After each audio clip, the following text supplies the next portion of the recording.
Impurities in molten aluminium. It is believed that there is no such thing as a completely pure aluminium melt. The main pollutants that are present in any industrial aluminum melt in varying quantities are oxides and hydrogen gas, oxide pollution. It is necessary to understand and acknowledge that any aluminium melt is as a slurry of sundry solid debris in suspension. It is only the size and quantity of solid debris which is changed from melt to melt and from one melting practice to another.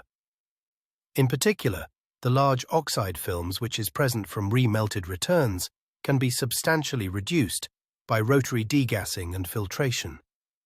Hydrogen pollution. Other undesirable impurity in aluminium melt is hydrogen. Hydrogen is especially unwelcome in aluminium alloys because it is highly soluble in the liquid, but hardly soluble at all in the solid. In fact, as the aluminium solidifies, only 1/20th of the hydrogen is retained in solution under equilibrium conditions. The other 19/20ths will be rejected and will form gas pores, origins of oxide inclusions. The solid materials arrive in the melt right from the start of melting. They arrive as oxide skins on the surface of the material to be melted.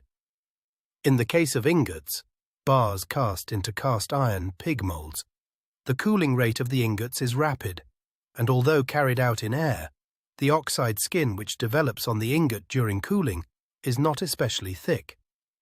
Thus, when remelted in a crucible furnace or other type of bath of molten metal, the oxide floats free and becomes dispersed in the melt. Some treatments are notorious for the introduction of much additional oxide debris into the melt. One such treatment is purge degassing. This is often carried out badly, using an open-ended lance to introduce a purge gas into the melt. The size of bubbles from such a lance and the disturbance of the melt surface ensure that 1. Little gas is purged from the liquid, and 2. The rolling action of the surface creates extra oxide and may stir this into the melt.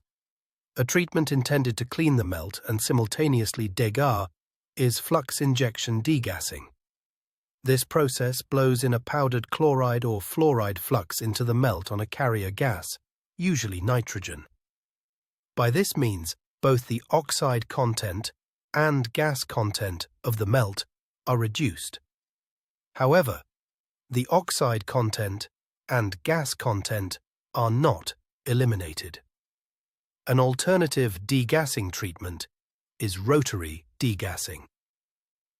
In this treatment, a central hollow rotor introduces a purge gas, usually nitrogen, into the center of a melt, where the emerging bubbles are fragmented and dispersed by the rapid rotation of the rotor. The large total area of the bubbles and their wide dispersion throughout the melt give a rapid degassing action.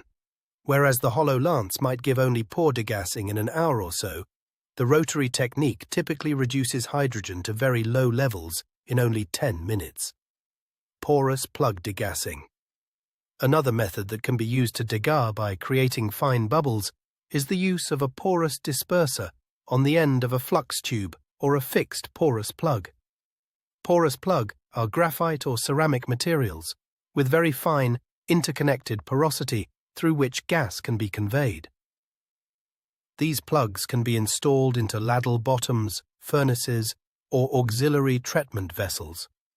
The fine porosity of the plug materials allows a fine bubble size to be generated, comparable to that of rotary degassers.